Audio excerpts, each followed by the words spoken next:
Hey everyone, welcome back to yet another video. Today's episode will be a continuation from my previous one, so let me quickly give you a recap of where we are at. I wanted to feature a real place here from my surrounding area in Innsbruck into my animated film. The location I painted in the last video was of the very tall Europe Bridge just south of Innsbruck. I went there, shot some references, and then endlessly slaved away at painting the full forest surrounding the bridge. Now we've painted this background painting here, and I'm happy with that, but we're still missing the animated component of this shot, which will be the busy traffic that populate this bridge and highway here. So how does one go about creating traffic? I want this road to be packed with cars, so I think my best bet is to create all this in 3D. Now, I don't want real looking cars in this painted world. They need to match the look of my film. And we are viewing this from quite a distance as well, so the cars will be fairly small. So I need to find a simplified and stylized way to create these cars so that they can sort of be believable in this made-up world of mine. Now, I'm not aiming for an overly cartoony stylization with like odd proportions and quirky or wonky, looking cars. My style in my paintings and in my characters and in my camera angles in the film are all quite within realistic constraints of the real world. So I will try to sort of match that here as well. With 3D, it's really easy to go too far too quickly. So I will heavily limit details to not overcomplicate these models. But now let's get cracking. I make sure my virtual camera lines up with my painting as close as possible by approximately matching my horizon line of my painting and my 3D scene. I can then put a protection tag on this camera so that I don't accidentally move it further down the line. This will later be the view that we render all the cars from. I begin by just blocking out a super simple geometry of the road. Again, matching it as close as possible to my painting. When I first painted this background, I tried to keep my road in perspective as well as I could.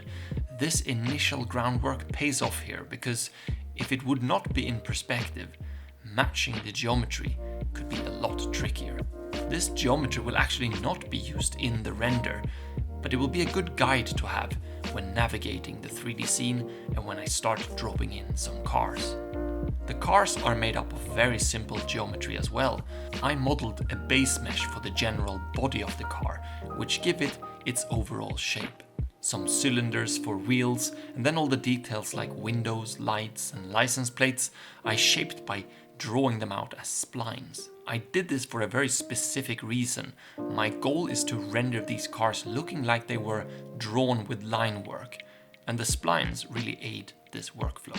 Rendering the car using Cinema 4D's Sketch and Toon renderer gives me line work looking like this.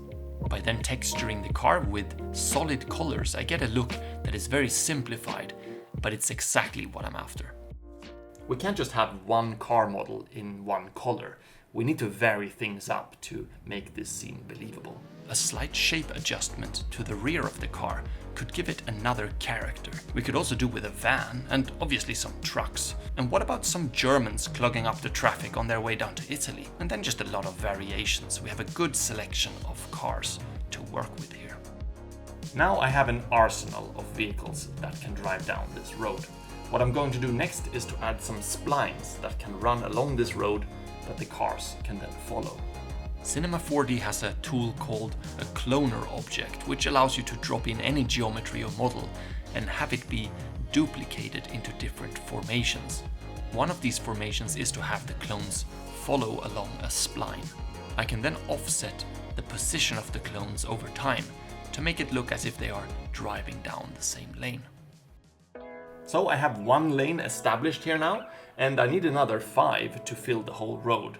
I don't want the same amount of cars in each lane, and I also don't want the same pattern of cars to make it repeat itself. Obviously the inner lane is the fast lane, so there they need to drive a little bit faster. And then as this is on a bridge, I'm pretty sure that the trucks are not allowed to overtake, so they will only appear in the outer lanes. I think a few things like this are worth considering to not make it too generic or rushed. There are some distinct looking cars like the red one, which I think we should limit as well to not kind of have it appear too often. After getting a somewhat varied spread of cars in different colors placed out and lined up to their designated lanes, I also rendered a very harsh black and white shadow pass for all the cars. This will be very useful to have now when we move over to After Effects to put all these assets together. In After Effects, I had to do a bit of masking to make sure that my 3D rendered cars blend well with my painted backgrounds, making sure that they sit behind the barrier here, for example. Also, adding my shadow pass on a low opacity further helps to integrate them into the scene. It's interesting when you work with stylized content. There's no real ultimate goal to hit compared to, let's say, if you're trying to make this scene fully photoreal in 3D. Then there would be a point where the viewer could look at it and say, yes, that looks real.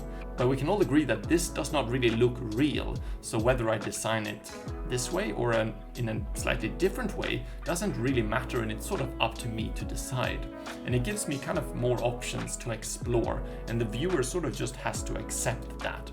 Not saying that realistic looking 3D is any lesser, but there the audience will kind of critique it if it's not hitting certain standards. So therefore stylization is quite convenient. And obviously there's a lot of examples where stylization and photoreal renders meet and create some super epic results. So I'm sort of just rambling here, but I like the fact that I can experiment with this style and sort of go down many roads with it. I've rendered all the cars in 4K and the background is even larger than that, so I can scale up on this without losing a lot of quality. So the last thing I'm doing here in After Effects is to pre-compose all my layers into one comp, and then I can slightly scale that up as it plays back to make it feel like the camera is slowly pushing in on it.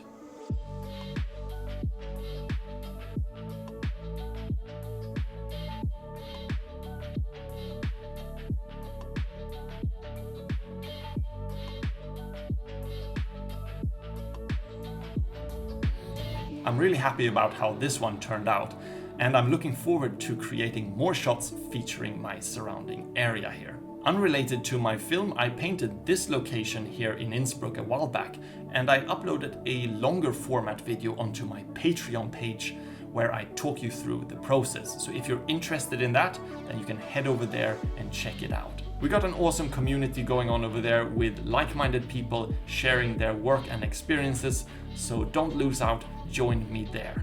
Big thanks to all my Patreons. Stay tuned for more content here on YouTube, and I'll see you guys in the next video.